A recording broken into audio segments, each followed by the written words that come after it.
Sunan Abi Daud. Ni yang adanya, kalau ada pun Bukhari ni belum lengkap lagi. Kalau ada pun itu terbitan Indonesia lah, terbitan Indonesia. Yadim telah buat juga, tapi tak lengkap lagi, sikit sangat. Sikit sangat.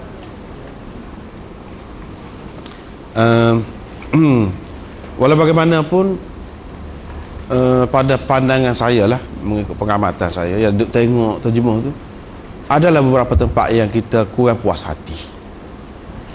Yang mana tuan-tuan dan puan-puan sekalian boleh tengok sendirilah. Apabila tengok terjemahan ni dan tengok kalau ada yang lain, ada perbezaan. Ada perbezaannya, banyak sekali perbezaannya. Jadi saya rasa walaupun sudah ada dah, kita terus buat juga. Dan kalau boleh pakai hak ni lah. Hak lain tu boleh beli, tak ada masalah untuk buat perbandingan lah. Tetapi sama ada perlu atau tidak, tengoklah akan datang. Saya akan sebutkan di mana mungkin yang kita tak puas hati lah dengan terjemahan itu, sehingga kita buat. Rasanya perlu, tak dapat tidak kena buat. Macam Muslim, walaupun sudah ada lengkap dah, mula-mulanya saya fikir tak perlu dah buat. Tapi apabila tengok tu, banyak lagi tempat, walaupun hanya terjemahan sahaja, tidak mengambil kira huraian, syarah dia tu memang tak ada lagi lah dalam bahasa kita ni. Tetapi terjemahan saja tu pun banyak perkara yang tak puas hati lah. Jadi mudah-mudahan Allah SWT memberi kemudahan, pertolongan, sehingga dapat kita menjayakan projek itu. Semuanya dapat terjemahkan. Kalau boleh yang ada nota kaki sekali itu boleh disebarkan. Termasuklah Sunan Tirmizi. Sunan Tirmizi lebih lengkap lagi telah dibuat. Mungkin pada satu hari kita akan edarkan. Dia tempat kita ni pengajian hadis berbeza dengan di tempat lain, di mana baru sangat. Kalau di Indonesia pun paling tinggi dia ada terjemahan saja. Paling tinggi dia ada terjemahan saja. Berbeza dengan kalau kita tengok di India, di Pakistan, memang banyaklah terjemahan itu, bukan satu, dan ada perbezaan banyak di antara terjemahan-terjemahan itu. Sebelum kita pergi bincangkan tentang Sahih Bukhari itu sendiri, rasanya perlu kita bincangkan, walaupun setengah-setengah itu sudah tahu. Saya rasa tidak perlu nak panjang seperti dulu. Kalau mula-mula start Bukhari di Masjid Kubah Krian dulu, panjang sangat rasanya. Dengan cara kita 2 minggu 2 kali sebulan ni, kalau main cara lagu tu lama benar masa tu. Cuma tuan-tuan dan puan-puan sekalian boleh tengoklah, boleh ada CD, boleh CD ataupun MP3, boleh dengar. Peringkat awal tu memang detail lah. Sekarang ni kita tidak nak sampai begitu, cuma tempat-tempat tu ya kita nak detailkan. Dia satu lagi kitab yang penting untuk nak faham, terutamanya kitab Bukhari ni, iaitu kitab ni. Walaupun banyak lagi yang lain, tapi di antara sekian banyak tu, ni di antara yang terpenting, terutama di zaman sekarang. Kalau dulu Hafiz Ibn Hajar ada buat dah syarah dia Fathul Bari dengan muqaddimah dia. Muqaddimah dia tu kira-kiranya sudah membadai lah. Tetapi banyak perkara perkembangan sudah berlaku selepas. Maaf moto ni apa? P ke apa? E ke? EX. EY 5. EYS ke? EYS 04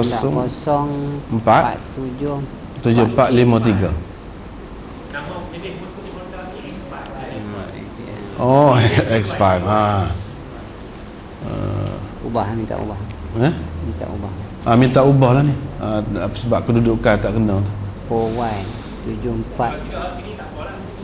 Pasal dia ada kunci. minta kerjasama. Jadi kitab tu sudah memang istimewa. Tapi banyak lagi perkembangan terkini lah tentang Bukhari ni. Hal tu tidak adalah dalam kitab Hafiz Ibn Hajar tu. Yang adanya dalam kitab ni. Kalau boleh cubalah cari kepada yang tahu bahasa Arab, molek sangatlah kalau ada kitab ni. Kitab ni namanya Lami'ud Darari ala Jami'il Bukhari. Hak ni cetakan yang ada di tangan saya ni sebenarnya cetakan Pakistan. 3 jilid lah. Bila dicetak dalam cetakan huruf Arab biasa ni, dia jadi 10 jilid. Ni 10 jilid. Istimewanya terutamanya dari segi muqaddimah dia. Dalam muqaddimah dia tu disebutlah segala-gala berkenaan dengan Bukhari. Jadi saya rasa tidak nak sebutlah sejarah hidup Imam Bukhari itu, rasanya sudah banyak dah kita boleh baca daripada tempat-tempat lain. Cuma apa yang nak disebutkan di sini ialah keistimewaan kitab Bukhari itu. Banyak sangat keistimewaannya. Sebelum kita masuk ke dalam kitab Bukhari itu sendiri, bincang tentang Bukhari itu sendiri, eloklah kita tahu kelebihan ataupun keistimewaan kitab Bukhari itu. Dan sebelum tu kita kena tahu juga, kena ingat daripada awal-awal lagi, bahawa Imam Bukhari ni seorang mujtahid, seorang alim besar, mujtahid, dan dia ada pendapat dia sendiri, fiqh dia sendiri yang berbeza daripada imam-imam yang lain. Mungkin kita akan dapati pelik, tapi jangan terkejutlah.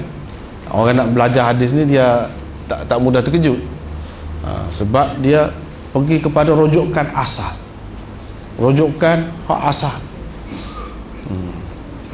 Jadi dengan sebab itu kita akan jumpa nanti bila kita baca Bukhari ni, terutamanya berkait dengan orang-orang perempuan kan, banyak sangat yang kita akan nampak berbeza lah Bukhari. Dan ada kelebihan dia, dia ada hujah dia, dalil dia yang tersendiri. Misalnya, jadi ada rasa kita perlu sebut tu sekarang ni, supaya akan datang bila jumpa tak terkejut. Walaupun di sana kita akan bincang apabila sampai di tempat dia tu. Misalnya Imam Bukhari mengatakan masuk dalam masjid ni orang perempuan, itu pelik tu kita rasa. Kalau dalam keadaan kotor pun, dalam keadaan berhaid, boleh masuk dalam masjid. Sembahyangnya tak boleh, sembahyang tak boleh, boleh masuk dalam masjid. Nak baca Quran, ini pendapat Bukhari. Nak baca Quran bagi perempuan yang mari kotor tak ada masalah. Bahkan bagi dia yang lebih kuatnya itu, perempuan boleh baca Quran, tak ada air semayang pun boleh baca Quran. Tetapi kalau ada air semayang tu lebih baik.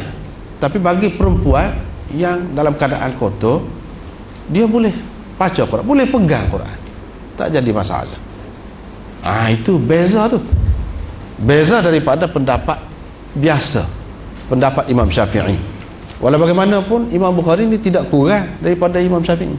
Kalau Imam Syafi'i seorang yang hebat, seorang yang dihormati di kalangan ahli ilmu, maka Bukhari juga tidak kurang. Bahkan kedudukan dari segi taraf dia tu sama-sama mujtahid mutlak, sama-sama mujtahid mutlak. Jadi kita banyak perkara kena hormat, kepada Bukhari. Jangan kita bila tengok ini bercanggah dengan mazhab Syafi'i, macam mana ni mengajar. Kalau macam tu duduk situ tak boleh belajar hadis.